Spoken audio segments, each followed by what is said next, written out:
नमस्कार दोस्तों, स्वागत है आप सभी का हमारे YouTube चैनल में। तो दोस्तों, आप सभी को बता दें कि यह दो दिव्य शक्ति आपकी आसपास घूम रही है और आपकी रक्षा कर रही है। जी हाँ दोस्तों, आप पिछले समय में बहुत ही मुसीबत का सामना कर रहे थे, लेकिन दोस्तों आप सभी को बता दें कि अब आप सभी को घबराने की कोई ज़रूरत नहीं है, क्योंकि यह जो दिव्य शक्ति है आपके आसपास इसलिए घूम रही है ताकि आपको अपने जीवन में कोई भी तकलीफ ना हो और ना ही कोई परेशानियां उठानी पड़े। जी हाँ दोस्तों, अब आपसे भी बहुत ही अच्छे और भाग्यशाली इंसान हैं। हम आप सभी को बता दें कि अब आपके जीवन में ऐसी दो बड़ी शुभ घटनाएं होने वाली हैं दोस्तों। यह घटना आपकी ज़िंदगी में बहुत ही अनोखी और भयानक रहने वाली है। यूं कहें तो एक बड़ी चमत्कारी घटना होगी और यह घटना अपनी आंखों से आप होते हुए देखोगे।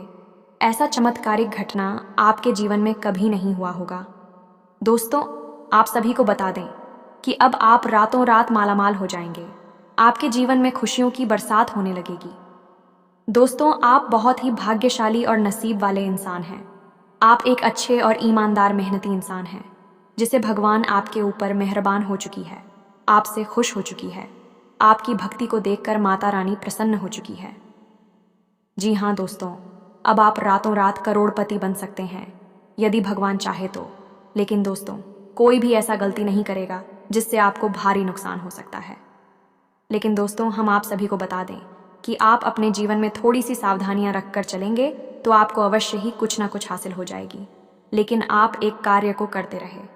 कोई भी इंसान अपने कार्य को लगातार करते रहते हैं, अपने मेहनत से करते रहते हैं, तो उनको अपनी मंजिल अवश्य हासिल होती है। लेकिन आप सभी को धैर्य से काम लेना होगा।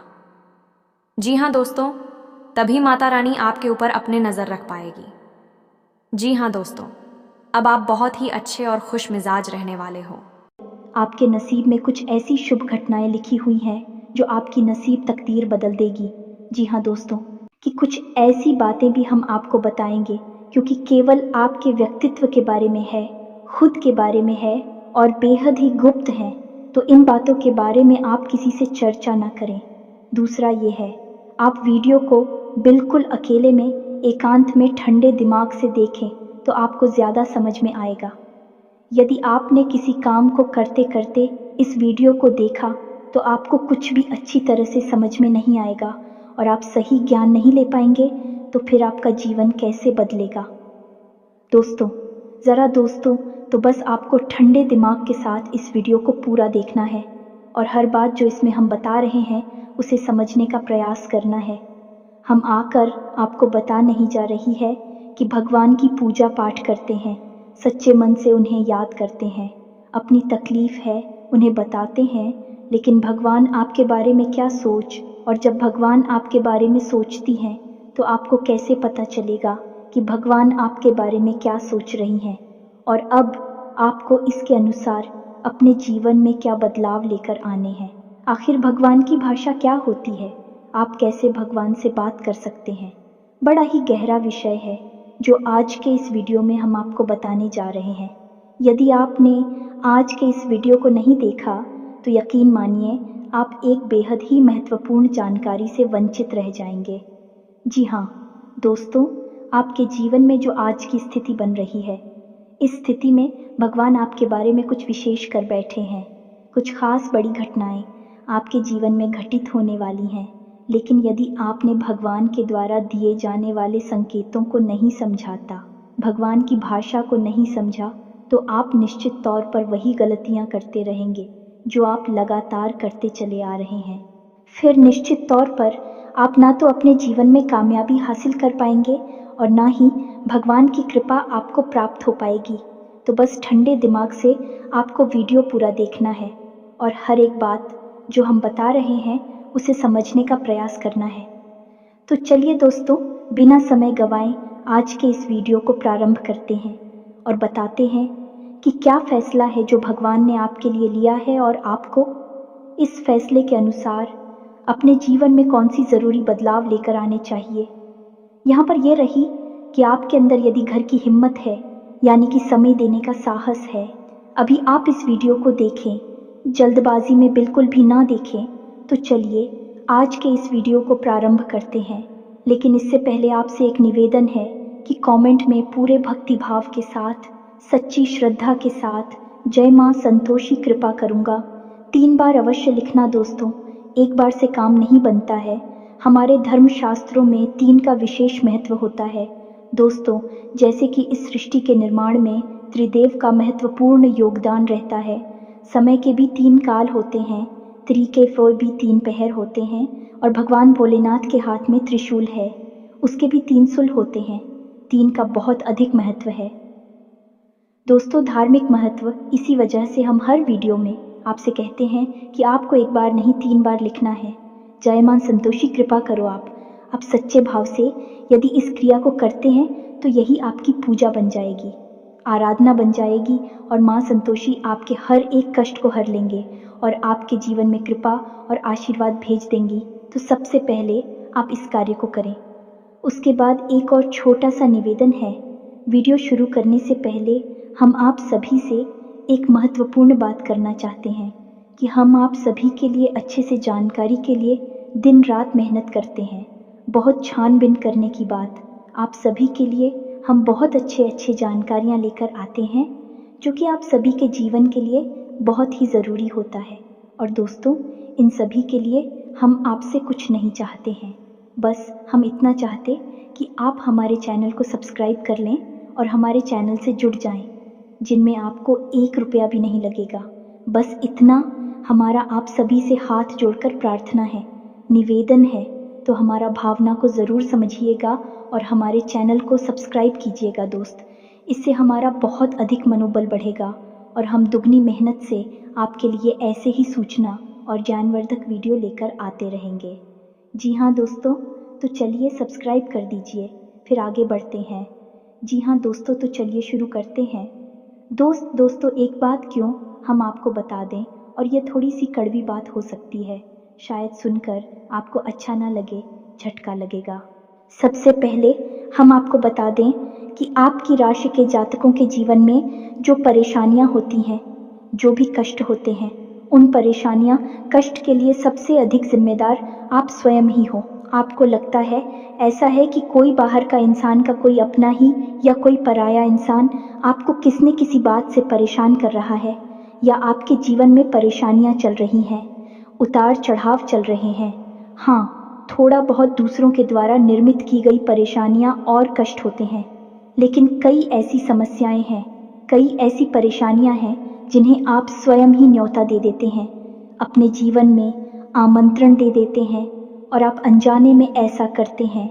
दोस्तों, आपको अपने व्यवहार पर नियंत्रण नहीं रहता है, इस वजह से आपको ऐसी परिस्थितियों का सामना करना पड़ता है। तो अब इस बात को सुनकर आपको शायद ऐसा मन में प्रश्न उठेगा कि आप अपने आप को परेशान क्यों करेंगे। आपके मन में ऐसी बात आ सकती है कि भाई, आप अपने आप को परेशानी में क्यों डाल देंगे। ऐसा कोई जानबूझकर करता है तो हम आपको बता दें कि आप ऐसा निश्चित तौर पर करते हैं, तो आपके स्वभाव में कुछ बहुत बड़ी खामियां हैं, कुछ बहुत बड़ी परेशानियां हैं। इनको लेकर आप हमेशा परेशान रहते हैं, विचलित रहती हैं। यह दोस्त कौन सी है, वह परेशानियां ध्यान से सुनिए। सबसे पहली परेशानी, आप भले और बुरे लोगों के बीच कभी भी फर्क नहीं लगा पाते हैं। आप एक भावुक इंसान हैं। ये छोटी बात नहीं है, बहुत बड़ी बात है, और इसी की वजह से आप असल में हर रिश्ते नाते में फंस जाते हैं। आपका दुरुपयोग होता है, आप इसको अपना हमदर्द मानते हैं। आप सच्चे दिल से जिससे प्रेम करने लगते हैं, आपको पता चलता है कि अरे, यह तो बहुत बड़ा धोखेबाज निकला। समय आने पर इसने आपका बिल्कुल भी साथ नहीं दिया और इसने तो आपको बहुत बड़ी मुसीबत में डाल दिया। आपका दुरुपयोग किया, आपसे रुपए मांग लिए, आपकी मदद मांग ली। बाद में जब आपको ज़रूरत पड़ी तो आपके लिए बिल्कुल भी नहीं आया। जब आपको ऐसा पता लगता है तो फिर आप दुखी हो जाते हैं, परेशान हो जाते हैं, फिर सोचते रहते हैं उसी इंसान के बारे में, और आपको लगता है कि इस इंसान ने आपको बहुत कष्ट पहुंचाया। ऐसा ही दोस्तों उन लोगों के साथ भी होता है जिन्हें आप अपना शत्रु मानते हैं। इसका उल्टा भी होता है, जिन्हें आप अपना शत्रु मानते हैं लेकिन वह असल में आपके हमदर्द है, लेकिन आप उनकी बातें अच्छी नहीं लगती हैं, आपको उनसे चिढ़ होती है, उनकी कही हुई हर एक बात आपको चुभने लगती है, लेकिन असल में होता उल्टा है। अभी आपकी हमदर्द है। हो सकता है कि आपकी थोड़ी बहुत आलोचना करते हैं, आपके कार्यों में कमियां निकालते हैं, लेकिन भी आपको देख रहे हैं, आप पर नज़र रख रहे हैं, आपकी चिंता करते हैं, तो आपके अंदर जो कमियां हैं उन कमियों को बताते हैं, तो आप चले जाते हैं और आप उनसे दुश्मनी मोल ले लेते हैं। तो अपने जो आपकी हैं सच्चे वाले, उन्हें तो आप कभी पहचान नहीं पाते हैं, और जो नकली वाली अपनी है, क्योंकि मगरमच्छ के आंसू बहाते हैं, ढोंग करते हैं, नकाब लगाकर आपके आसपास घूमते रहते हैं, ऐसे लोगों को आप अपना समझते हैं और फिर आप परेशान होते हैं। इधर भी आपको परेशानी मिलती है और उधर भी आपको परेशानी मिलती है। तो ऐसी स्थिति में आप खुद अपनी परेशानियों के जिम्मेदार हुए या नहीं हुए, आप स्वयं विचार करिए। दोस्तों के बात बहुत सामान्य तौर पर हमने कही है, लेकिन बढ़िया दोस्तों, यदि आप सच्चे इंसान को पहचानना सीख जाए तो आपके जीवन से आधी से ज़्यादा परेशानियां दूर हो जाएं। आपका दिल कभी नहीं टूटेगा, आप दुखी कभी नहीं होंगे, और आपके अंदर ही खूबी है कि यदि आप दुखी हैं तो आपका फिर किसी भी काम में मन नहीं लगता है और आप इतनी अच्छी तरह से कोई भी कार्य नहीं कर पाते हैं। आपके निर्णय उतनी मजबूत नहीं होते हैं, हमेशा आपका ऊर्जा का स्तर गिरा हुआ रहता है और आपके अंदर नकारात्मकता घर करने लगती है। फिर आपको हर बात बुरी लगने लगती है, जीवन भी बुरा लगता है, तो थोड़ा आपको इस पर कार्य करना है।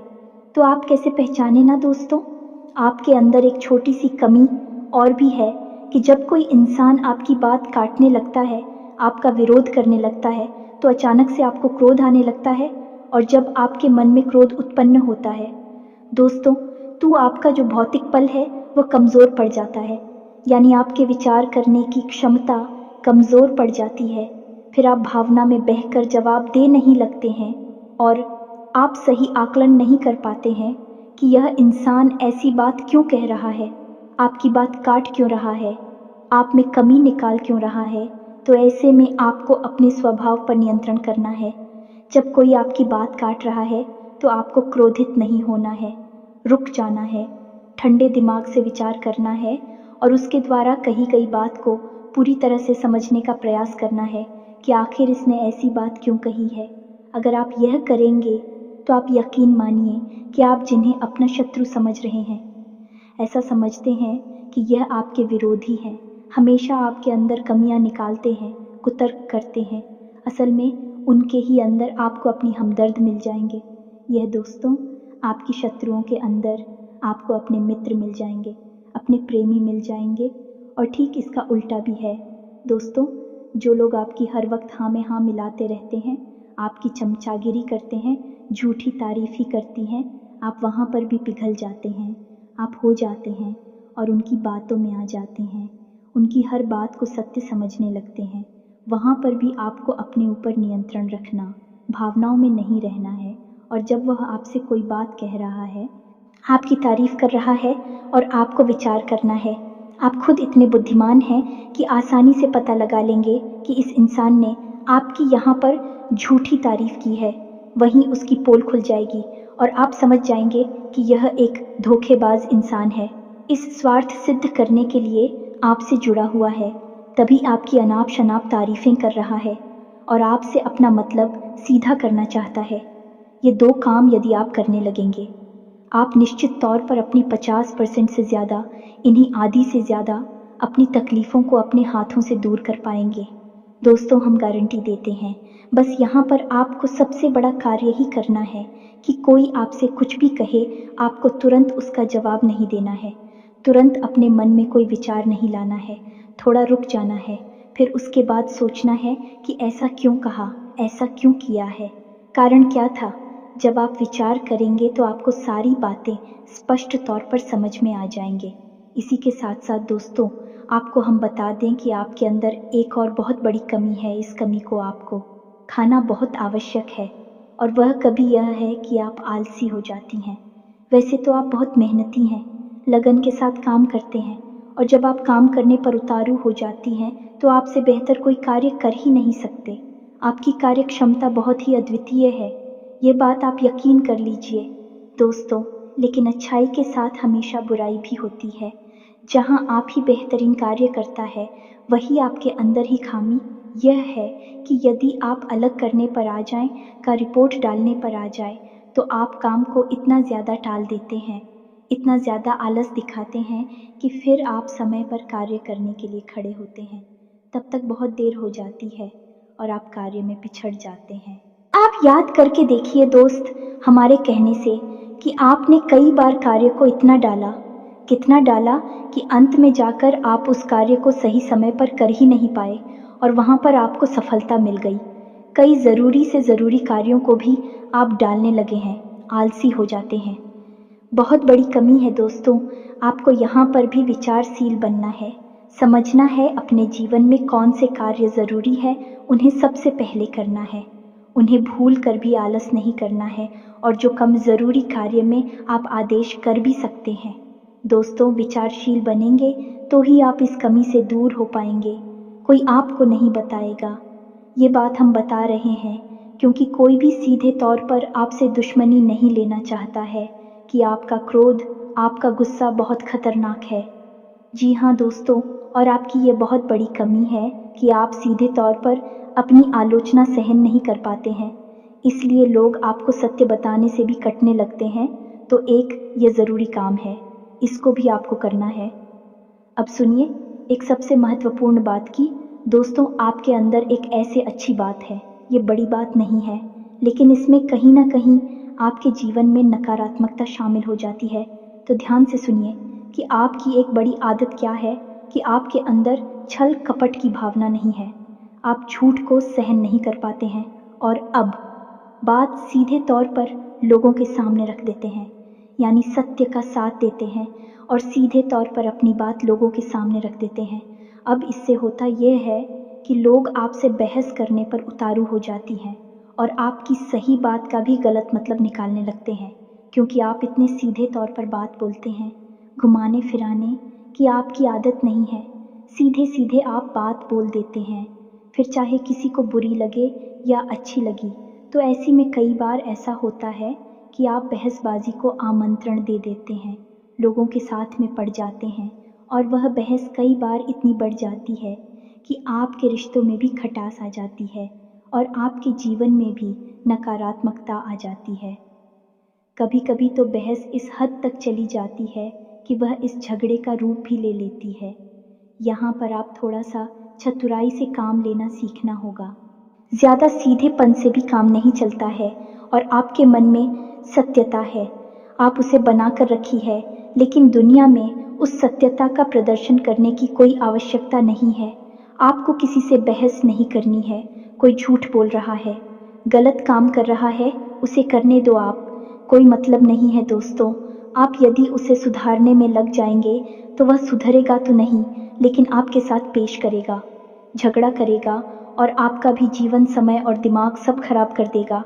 तो यहाँ पर आपको थोड़ा सा सतर्क रहना है और कब लोगों से बात करते करते, चर्चा करते करते बीच में से हट जाना है, ये आपको समझना होगा।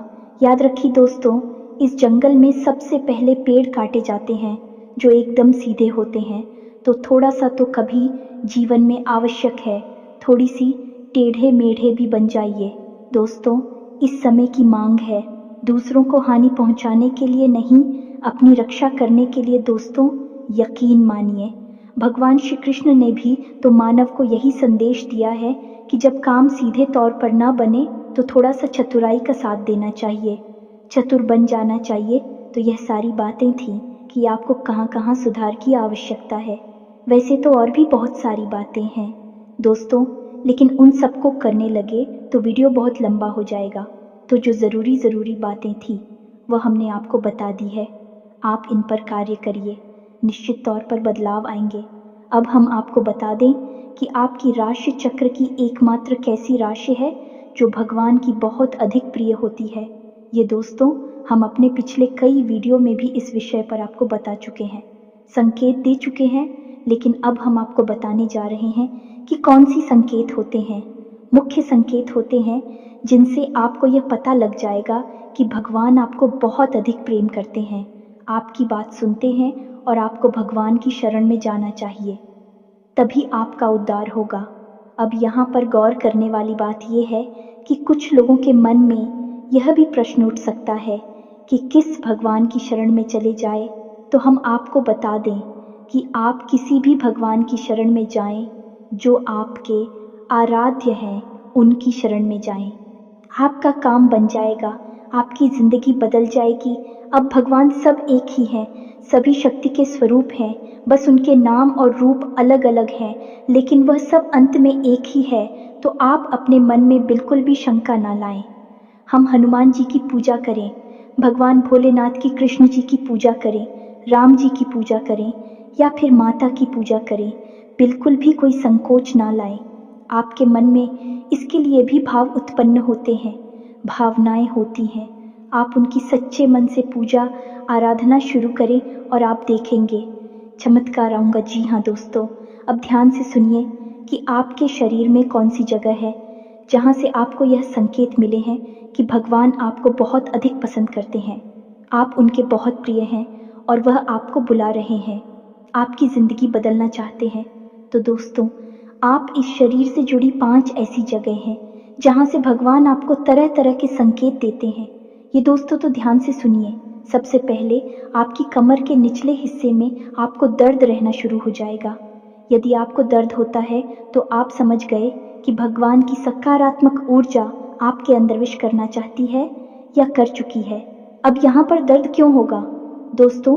तो आप समझ गए कि इंसान के शरीर का सबसे निचला चक्र मूलाधार इसी स्थान पर होता है और ये मूलाधार चक्र है, ये आपको बहुत ही ख्वाबी बनाता है दोस्तों, यानी कि सुख सुविधाएं और ऐश्वर्य को भोगने के लिए प्रेरित करता है। तो ऐसे में जब ईश्वर की सोच, सकारात्मक निर्गुण ऊर्जा आपके अंदर प्रवेश करती है तो सबसे पहले आपको यहीं पर पीड़ा होनी शुरू हो जाती है। यहीं पर आपको हल्का हल्का सा दर्द रहना शुरू हो जाएगा। कभी कभी तेज होगा, कभी कम होगा और कभी गायब ही हो जाएगा। अब जब दर्द आपको होगा तो आप दवाई भी ले लेंगे, अभी आपको राहत नहीं मिलेगी, एक बेचैनी सी रहेगी। तो आप समझिए कि यदि यहाँ पर आपको दर्द होता है तो आप समझ जाइए कि भगवान आपको बुला रहे हैं, आपको बहुत प्रेम करती हैं। अब कुछ लोगों के मन में यह प्रश्न आएगा कि कोई बीमारी होगी तो दोस्तों आप चेकअप कराएंगे, डॉक्टर के पास जाएंगे, बीमारी कोई भी नहीं निकलेगी, लेकिन दर्द लगातार बना रहेगा। यह दोस्तों यह प्रमाण होगा। दूसरा स्थान है आपकी माथे पर, आपकी आंखों के बीचों बीच दोस्तों, जिसे हम आज्ञा चक्र करती हैं। अब आज्ञा चक्र, जैसा कि इसका नाम है कि आज्ञा दी जाएगी, आप आज्ञा से संबंधित जो भी क्रियाएं हैं, विक्रिया ऐसी चक्र से नियंत्रित होती है। अब जब आप स्वयं को आकर दे रहे हैं कि आज मैं यह काम करूंगा, आज मैं यहाँ जाऊंगा, वहाँ जाऊंगा, इसी बीच ईश्वर की शुद्ध सकारात्मक ऊर्जा आपकी शरीर में प्रवेश कर जाती है और वह आपसे कुछ और करवाना चाहती है, पूजा पाठ कर आना चाहती है, ईश्वर का नाम लेना चाहती है, लेकिन आप उसी सो नहीं रहे हैं। तो ऐसे में क्या है, एक विचार उत्पन्न होता है, आप भौतिकवादी हैं और अध्यात्म आपको खींच रहा है, ईश्वर आपको खींच रहे हैं। तो यही खिंचाव आपको अपने माथे पर महसूस होगा, हल्की हल्की नाथों की किताब साहू का और थोड़ी हल्की हल्की खुजली भी होगी, दर्द भी रह सकता है। यदि संकेत है आपको तो समझ जाइए कि ईश्वर आपसे प्रेम करते हैं। अब आपको तैयार हो जाना है, फीमेल इन हो जाना है। कार्यों को करते करते भी इस तरह करें कि आप ईश्वर की भक्ति कर रहे हैं, यानी ईश्वर का नाम लेते लेते कार्य को करें। तीसरा स्थान है दोस्तों आपकी वाणी। आप देखेंगे कि अचानक से कुछ ऐसा होने लगा है कि आप द्वारा बोली गई बातें सच होने लगी हैं। हर बात तो नहीं होगी, लेकिन कई बातें ऐसी होंगी जो आपने यूं ही बोल दी और वह बात सच हो जाएगी। यदि ऐसा हो रहा है तभी आप सतर्क हो जाइए। चौथा स्थान है आपके विचार। अब आपने किसी के बारे में कुछ बोला नहीं, बस मन में सोच ही लिया क्या, और वह घटना भी यदि घट जाएगा, ऐसा भी हर बार नहीं होगा, अक्सर कई बार होगा, लेकिन स्पष्ट तौर पर नहीं होगा। आपके मन में बस जरा सा विचार आएगा और वह विचार सत्य हो जाएगा। जिन दोस्तों, यह भी एक बहुत बड़ा संकेत है और आखिरी संकेत है। आप इस सपने, आपके मन में जो भी विचार चल रहे हैं, आपके मन में कोई उलझन है, तो उन विचारों का उन जनों से संबंधित कोई समाधान आपको सपनों के माध्यम से मिल जाएगा। दोस्तों, जैसे आप कुछ ऐसी परेशानी में उलझे हुए हैं कि आपको कुछ समझ में नहीं आ रहा है, आप ईश्वर का नाम लेकर सोएंगे कि प्रभु हमें इस परेशानी से बाहर निकालिए, और सपने के माध्यम से आप कुछ न कुछ ऐसा संकेत मिलेगा जिससे आपको समाधान मिल जाएगा, या फिर अपने के माध्यम से कई ऐसी भविष्य की घटनाएं आपको आभास करा देंगे जो होने वाली हैं, और आपको पहले ही उनका पूर्वाभास होने लगेगा। ईश्वर से जुड़े हुए संकेत भी आपसे मिल सकते हैं। आप जिनको पूजा पाठ करते हैं, जो आपके आ रहे हैं, उनसे जुड़े हुए भी कुछ संकेत आपको मिल सकती है। यदि ऐसा कुछ हो रहा है तो आप समझ जाइए कि यह बहुत अच्छा समय है। जवाब ईश्वर से जुड़ेंगे। बस कुछ समझ में भी आ जाते हैं तो आप समझ जाइए कि अब समय आ चुका है। सर में लीन होना है, धार्मिक होना है, पूरी तरह से नकारात्मक चीज़ों को त्याग दीजिए। इसी प्रकार का व्यसन आपके जीवन में है जो अवसरवादी कोई आपको आदत लगी हुई है, उसे त्याग दीजिए। दोस्तों, अब समय आ गया है जब आपको बड़ा कदम उठाना है, ईश्वर से जुड़ना है, जो ईश्वर खुद आपको बुला रहे हैं। यदि आज आपने यह कदम नहीं उठाया तो फिर कभी मौका नहीं मिलेगा, कभी आपकी सद्गति नहीं होगी। तो अब आपको करना क्या है?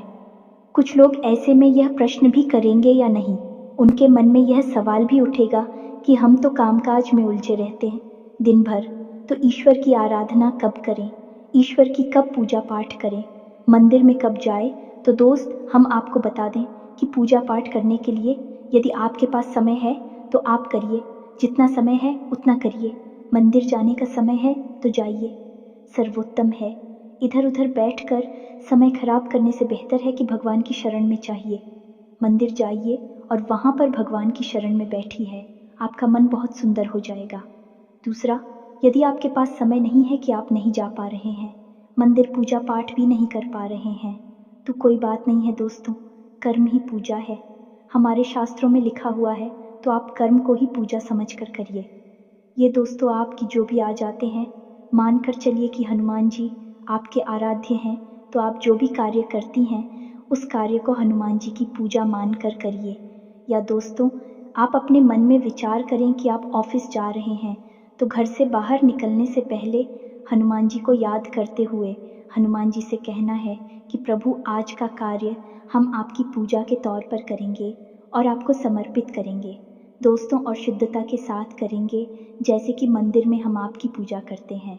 कोई भी कार्य आप करिए, अपने दिन भर के सारे कार्य करिए, ईश्वर को समर्पित करें, उसकी पूजा मानकर करिए।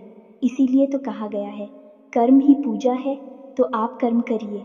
जब साधारण कार्य को यानी दैनिक क्रियाओं को भी ईश्वर को समर्पित करने के बाद किया जाता है, तो वह कर्म बन जाते हैं।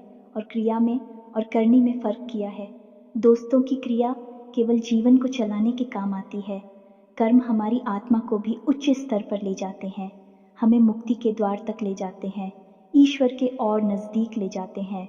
दोस्तों, यदि आप दैनिक क्रियाओं को भी ईश्वर को साक्षी मानकर करने लगेंगे, तो भी दैनिक क्रिया साधारण क्रिया ही नहीं होगी, विक्रम बन जाएंगे जो आपकी आत्मा को उच्च स्तर तक ले जाएंगे, ईश्वर से जुड़ जाओगे आप। अब इसमें भी यदि आपको एक कदम और आगे जाना है, तो फिर आपके कार्यों का जो नतीजा निकल रहा है, उस नतीजों को आप ईश्वर का प्रसाद मानकर ग्रहण कर लीजिए। आपको बिल्कुल भी दुखी होने की ज़रूरत नहीं है। आपने इस सच्चे मन से बहुत मेहनत से कोई कार्य किया, भगवान को साक्षी मानकर किया कि प्रभु आपकी पूजा कर रहे हैं, और आपको उसका अच्छा नतीजा नहीं मिला, मन के अनुसार आपको सफलता नहीं मिली, आपने जैसा सोचा था वैसा नहीं हुआ, तो आप उसी ग्रहण करिए ईश्वर का प्रसाद मांगकर। दोस्तों, आप कहिए कि हनुमान जी, हमने आपकी पूजा की है, अब आपको जो देना है वह आप दे दीजिए। आपको अच्छा देना है तो ठीक है, बुरा देना है तो ठीक है, हम प्रसाद समझकर उसे ग्रहण कर लेंगे। तो जब आप कार्य के परिणाम को प्रसाद समझकर ग्रहण कर लेंगे और कार्य को कर्म समझकर करेंगे, तो दोस्तों, हम आपसे कहते हैं कि आपका हर एक कर्म सिद्ध हो जाएगा। आप स्वयं भी एक सिद्ध पुरुष बन जाएंगे, और आप मिट्टी को भी हाथ लगा देंगे तो वह सोना बन जाएगी। जिस इंसान के साथ में भगवान चल रहे हो, उसका क्या कोई बाल भी बांका कर सकता है? क्या उसे कामयाबी हासिल करने से कोई रोक सकता है? पांडवों के साथ भगवान श्री कृष्ण थी और वह कितनी विशालतम सेना भी पांडवों का बाल भी बांका नहीं कर पाई। सभी कौरवों ने मिलकर हर प्रकार का षड्यंत्र किया, लेकिन कुछ नहीं बिगाड़ नहीं पाए, क्योंकि उनके साथ भगवान श्री कृष्ण थे कि हम दोस्त तो आपके साथ ही भगवान रहेंगे। बस हमने आपको जैसा कहा है वैसा आप करिए और आप चमत्कार देखिए। कुछ ही दिनों में आप हमें कमेंट करके बताना कि आपके जीवन में कैसे कैसे बदलाव आए। एक बात और जाते जाते हम आपसे कहना चाहेंगे दोस्तों कि भगवान आपके अंदर क्या देखना चाहते हैं, आपने क्या कपड़े पहने हैं, आप कैसे इंसान हैं, आपकी जेब में कितना रुपया पैसा है, इससे भगवान को कोई मतलब नहीं है। भगवान त्रिकालदर्शी हैं, अंतर्यामी हैं।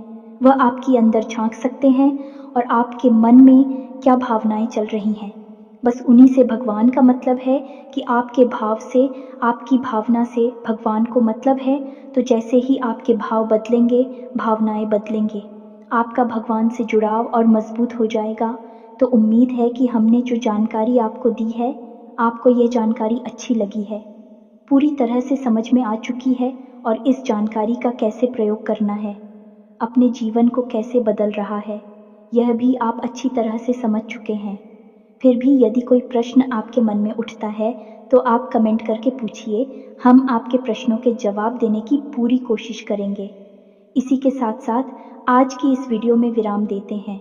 कमेंट में पूरे भक्तिभाव के साथ जय मां संतोषी। याद रखें, भाव का ही मूल्य है। माता जी आपके पास तो बच्चे भाव के साथ रखें। जय मां संतोषी, मां कृपा करो। एक प्यारा सा लाइक भी अवश्य करें। मिलते हैं अगले ज्ञानवर्धक वीडियो में। तब तक के लिए धन्यवाद। जय माता की।